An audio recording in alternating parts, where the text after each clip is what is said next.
Hello,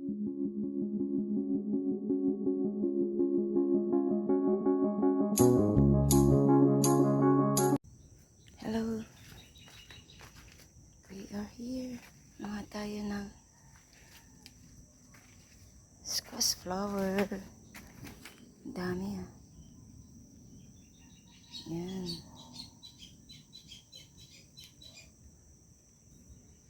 Squash flower. Everyday ko kinukuha to. Ayan, ang ganda siya.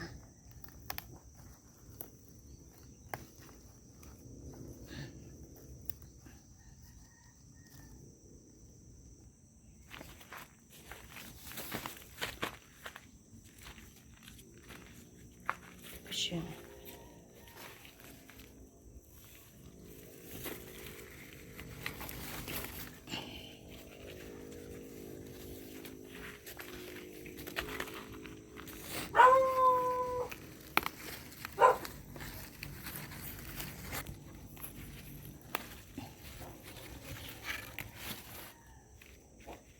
Ganda oh.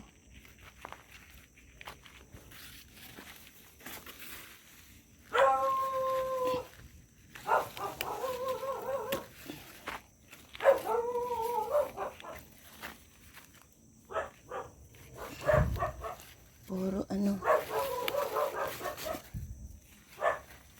lalaki. Masarap ito sa ano, gulayin. Oh, ganda. Ayan. Diba?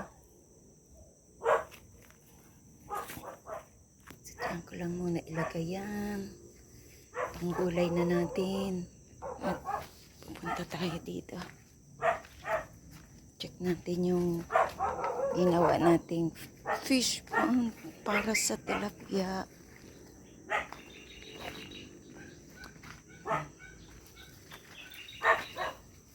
Matuyo na dito. Wala nang ano. Yung gabi ko eh.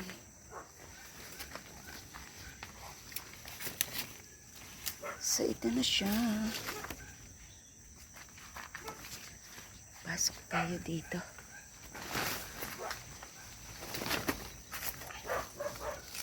Ayan. Ito na yung ginagawang fish pond ng tilapia. Diba? Yan.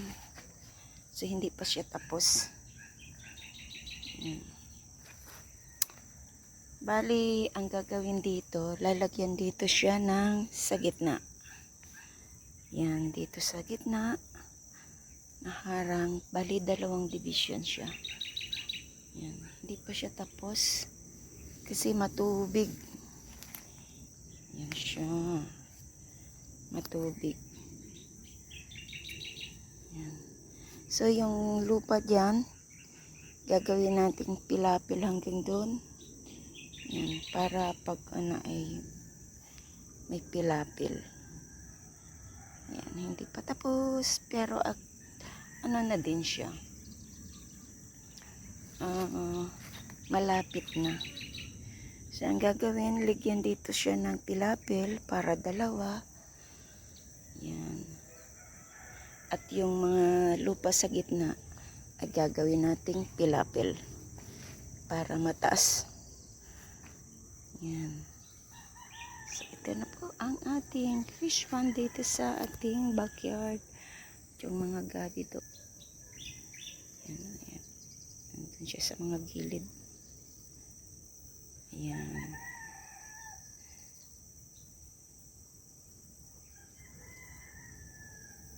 Lalagay ko siya sa gilid.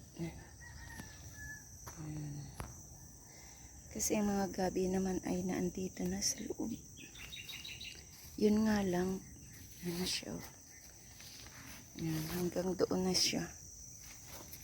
Yan, andyan na yan sa loob. Ay, ano pala to? Saluyot. May mga saluyot dito. Tsaka ano. Ay, maganda pala ngayon magmunggo. Kukuhanin ko to. Yan, mga dahon ng ano. At magugulay ng munggo.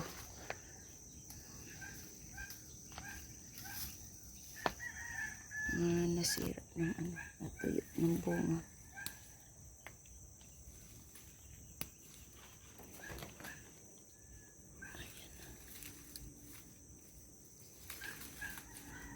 Mamaya mangunguha ako para sa gulay. Ito ay latundan. Yan, latundan ito siya. Yan. Dito sa backyard ko kasi mayaman sa gulay, lalo na sa mga dahon ganitong ampalaya. You know? Ang liliit, diba? Dito ako sa labas kaya ayan, ito siya. So, ikot po tayo. Ikot tayo dito.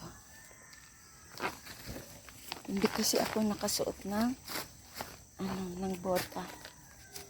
Pag napunta kasi ako dito, nagbobota ako. For your sake. Ito pala ay mga ano, may mga bunga oh. Itong bunga niya ng ano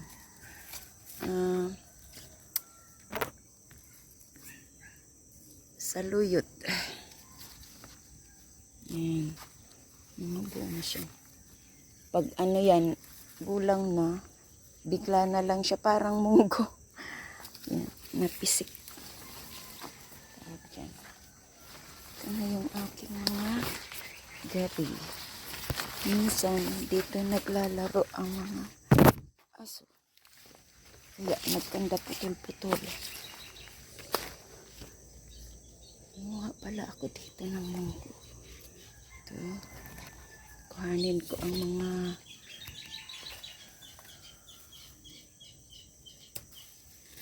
ramiting bunga.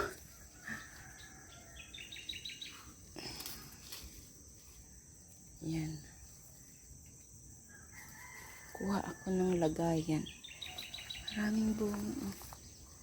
Maganda ito sa munggo.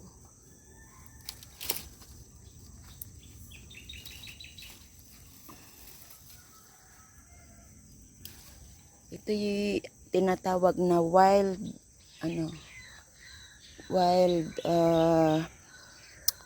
ampalaya. Yan, wild na ampalaya. So, kukuha ako ng lagayan ng may munggo ako dun eh. Masarap ngayon magmunggo. It's Saturday. Yan, mamitas tayo dito ng ampalaya. Dahon ng ampalaya. Madami dito eh. Nag-ano lang siya, nagda-dry. Yan siya. Ayan, sayang naman. So, kuhanin natin para sa gulay.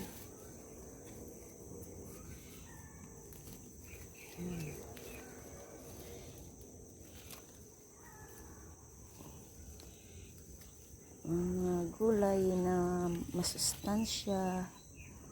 Yung tinatawag na wild palaya. Dahon lang ang kasi maliliit ang bunga niya.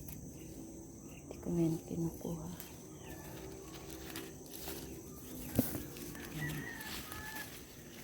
Dahon na lang ang ating pakinabang dito. Para sa ating munggo. So, ayan na ang gulay natin. Nanguha na tayo. Nanguha na tayo dito ng mga ampalaya. Punta na tayo doon sa taas. Dito na kasi sa loob ang mga gari. Kaya, ayan dyan ang fish pond. Para sa tilapia. Hindi na ako nakakalaga ng dahon ng bayabas. Pati ito. Yan. Nag-absent muna ako. So, ayan. Salamat po sa inyong lahat yan. Thank you. Balik na tayo doon sa loob. Pakita ko sa iyo ang aking nakuhang gulay. Yan. At meron ako dito dandron. Saba ito, saba. So, ayan ang ating harvest for today. Ang dahon ng ampalaya. At squash flower. Ito namang saba, binigay sa akin ng kapatid ko. Mula dyan sa kanilang saging din. Dyan din katabi lang ng aking mga saging. So, ayan, nakakuha tayo ng gulay. Pwede sa ating munggo for today. At, ayan, thank you so much sa pag-support nyo ng aking premiere. This is Laurie's Garden. Pag may itinanim, may aanin. Salamat po. And God bless.